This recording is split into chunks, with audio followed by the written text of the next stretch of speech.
Welcome. Chapter 3. As we go through chapter 3, we're going to keep track of verbs, right? A verb is a what? It's an action word. Okay? So as we go along, we're going to highlight the verbs. Are we going to get them all? Absolutely not. Absolutely not. But we are going to get some so we can kind of keep track of how the story is progressing verb wise. All right? So let's go ahead and get started. This is chapter 3, Animal Farm. How they toiled and sweated to get the hay in, but their efforts were rewarded, for the harvest was an even bigger success than they had hoped. Sometimes the work was hard.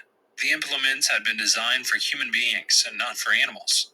And it was a great drawback that no animal was able to use any tool that involved standing on his hind legs. But the pigs were so clever that they could think of a way round every difficulty. As for the horses, they knew every inch of the field, and in fact understood the business of mowing and raking far better than Jones and his men had ever done. The pigs did not actually work, but directed and supervised the others. With their superior knowledge, it was natural that they should assume the leadership.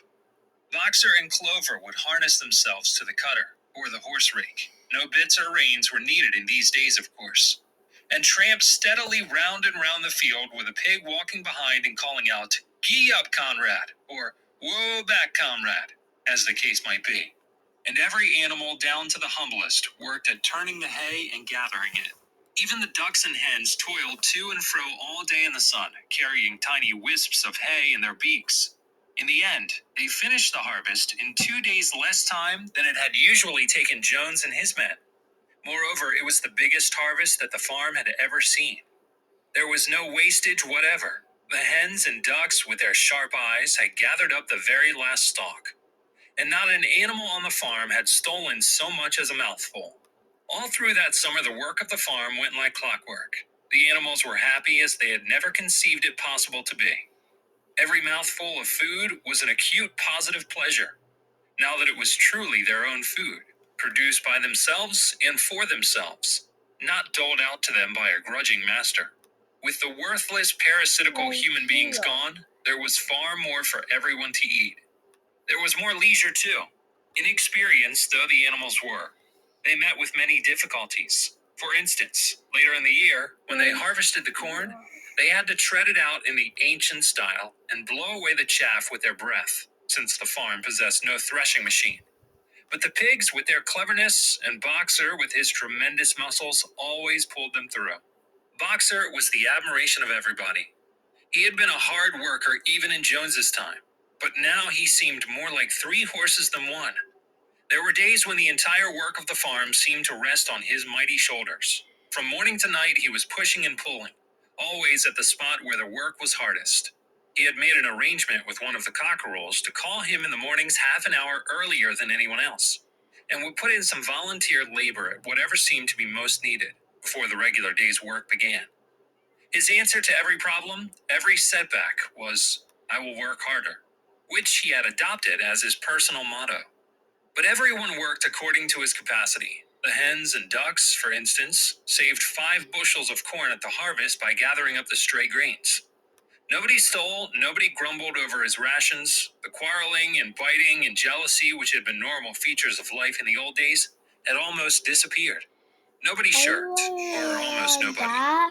Molly, it was true, was not good at getting up in the mornings, and had a way of leaving work early on the ground that there was a stone in her hoof.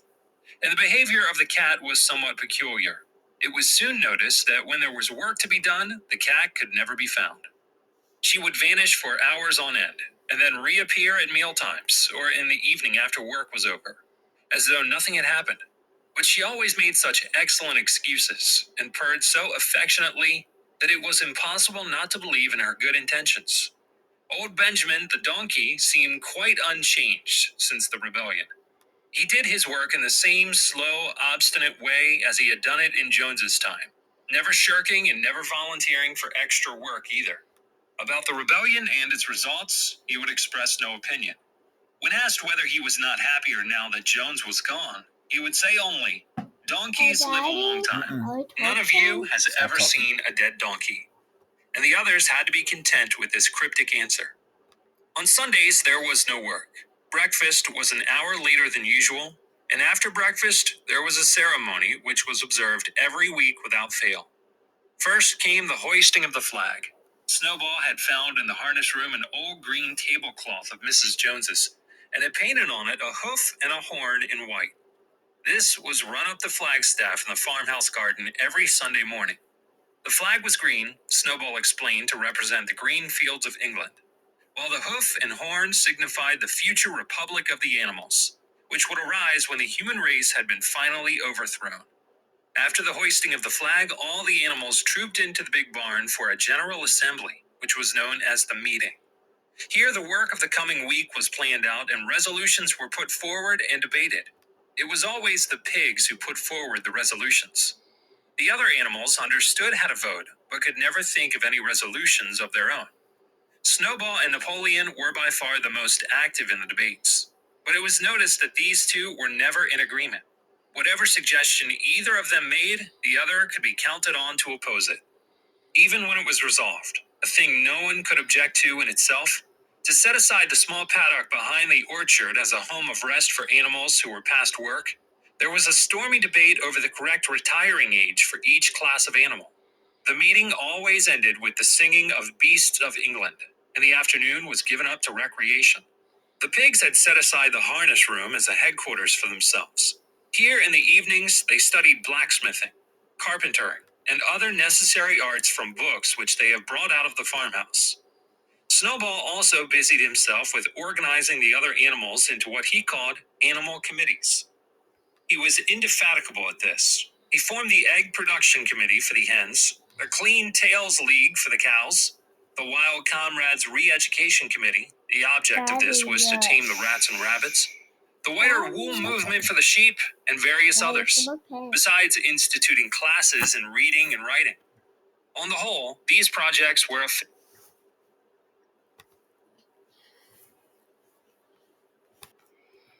failure. The attempt to tame the wild creatures, for instance, broke down almost immediately. They continued to behave very much as before, and when treated with generosity, simply took advantage of it. The cat joined the re-education committee and was very active in it for some days. She was seen one day sitting on a roof and talking to some sparrows who were just out of her reach. She was telling them that all animals were now comrades, and that any sparrow who chose could come and perch on her paw. But the sparrows kept their distance. The reading and writing classes, however, were a great success. By the autumn, almost every animal on the farm was literate in some degree. As for the pigs, they could already read and write perfectly. The dogs learned to read fairly well, but were not interested in reading anything except the 7 Commandments. Muriel, the goat, could read somewhat better than the dogs, and sometimes used to read to the others in the evenings from scraps of newspaper which she found on the rubbish heap. Benjamin could read as well as any pig, but never exercised his faculty. So far as he knew, he said, there was nothing worth reading. Clover learned the whole alphabet, but could not put words together. Boxer could not get beyond the letter D. He would trace out A, B, C, D in the dust with his great hoof, and then would stand staring at the letters with his ears back, sometimes shaking his forelock, trying with all his might to remember what came next and never succeeding. On several occasions, indeed, he did learn E, F, G, H, but by the time he knew them, it was always discovered that he had forgotten A, B, C, and D. Finally, he decided to be content with the first 4 letters and used to write them out once or twice every day to refresh his memory. Molly refused to learn any but the 6 letters which spelt her own name. She would form these very neatly out of pieces of twig and would then decorate them with a flower or two and walk round them admiring them. Bless you. None of the other animals on the farm could get further than the letter A. It was also found that the stupider animals, such as the sheep, hens, and ducks, were unable to learn the 7 Commandments by heart. After much thought, Snowball declared that the 7 Commandments could, in effect, be reduced to a single maxim, namely, 4 legs good, 2 legs bad. This, he said, contained the essential principle of animalism. Whoever had thoroughly grasped it would be safe from human influences. The birds at first objected, since it seemed to them that they also had 2 legs. but Snowball proved to them that this was not so. A bird's wing, comrades, he said, is an organ of propulsion and not of manipulation. It should therefore be regarded as a leg. The distinguishing mark of man is the hand, the instrument with which he does all his mischief. The birds did not understand Snowball's long words, but they accepted his explanation, and all the humbler animals set to work to learn the new maxim by heart. 4 legs good, 2 legs bad, was inscribed on the end wall of the barn, above the 7 commandments and in bigger letters. When they had once got it by heart, the sheep developed a great liking for this maxim, and often as they lay in the field, they would all start bleating. 4 legs good, 2 legs bad. 4 legs good, 2 legs bad, and keep it up for hours on end, never growing tired of it. Napoleon took no interest in Snowball's committees. He said that the education of the young was more important than anything that could be done for those who were already grown up. It happened that Jessie and Bluebell had both whelped soon after the hay harvest, giving birth between them to 9 sturdy puppies. As soon as they were weaned, Napoleon took them away from their mothers, saying that he would make himself responsible for their education.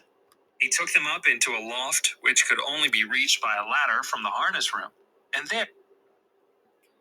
So here on the right, we have Snowball.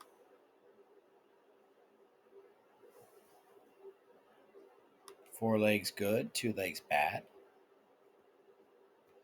And then here next to Snowball, we have Napoleon. Oops.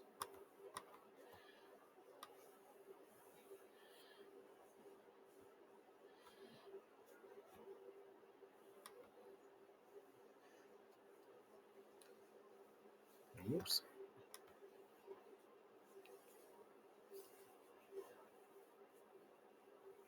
Kept them in such seclusion that the rest of the farm soon forgot their existence. The mystery of where the milk went to was soon cleared up. It was mixed every day into the pig's mash. The early apples were now ripening, and the grass of the orchard was littered with windfalls. The animals had assumed as a matter of course that these would be shared out equally. One day, however, the order went forth that all the windfalls were to be collected and brought to the harness room for the use of the pigs. At this, some of the other animals murmured, but it was no use. All the pigs were in full agreement on this point, even Snowball and Napoleon. Squealer was sent to make the necessary explanations to the others. Comrades, he cried, you do not imagine, I hope, that we pigs are doing this in a spirit of selfishness and privilege. Many of us actually dislike milk and apples. I dislike them myself. Our sole object in taking these things is to preserve our health. Milk and apples, this has been proved by science, comrades, contain substances absolutely necessary to the well-being of a pig. We pigs are brain workers. The whole management and organization of this farm depend on us. Day and night we are watching over your welfare. It is for your sake that we drink that milk and eat those apples. Do you know what would happen if we pigs failed in our duty? Jones would come back. Yes, Jones would come back. Surely, comrades, cried Squealer, almost pleadingly, skipping from side to side and whisking his tail. Surely there is no one among you who wants to see Jones come back. Now, if there was one thing that the animals were completely certain of, it was that they did not want Jones back. When it was put to them in this light, they had no more to say. The importance of keeping the pigs in good health was all too obvious. So it was agreed without further argument that the milk and the windfall apples, and also the main crop of apples when they were. So let's take a moment and think about our prompt. So let's drag our 2 red dots over here to the prompt on slide 39.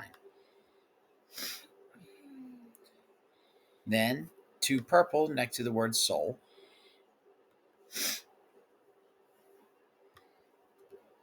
And finally, let's put this, let's say orange dot between the 2. Yeah, I see. All right, let's go over the prompt real quick. An allegory is a story, poem, or picture that can be interpreted to reveal a hidden meaning, typically a moral or a political one. Analyze how the author builds a political allegory throughout the novella Animal Farm. Use evidence from the beginning middle, and end of the novel to support your answer. Please find the two most important words in that prompt now.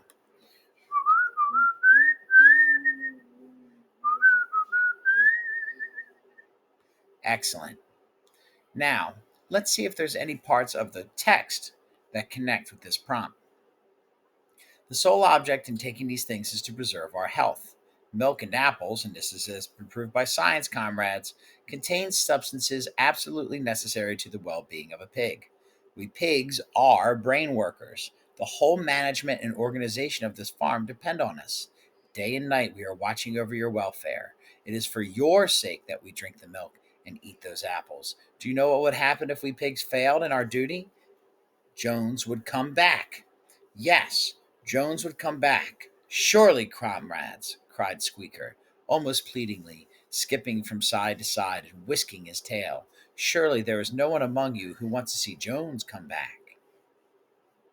Where is something that helps us to talk about the political allegory? Using purple. Excellent. Now, finally, is there anything in the pig or horse word cloud that goes along with this idea of allegory and the political meaning of it? Me, it does seem that Jones has much to do with it. So, to finish up the book in my own voice, that the milk and the windfall apples and also the main crops of apples when they ripened should be reserved for the pigs alone. Ooh, the pigs are getting all the apples and milk. That don't seem to, that's exactly fair to me. Brain workers are not. Hey, But Daddy. we'll have to think about it more later. What about pig? What about the bad pig? Um, Here's the bad pig.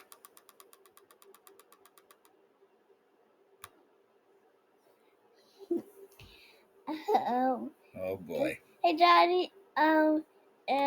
Why are horses looking at it? Well, I don't know if those are horses. What animals do they look like? Pig. No, I don't know. Maybe. What animals did Napoleon take? Something to think about.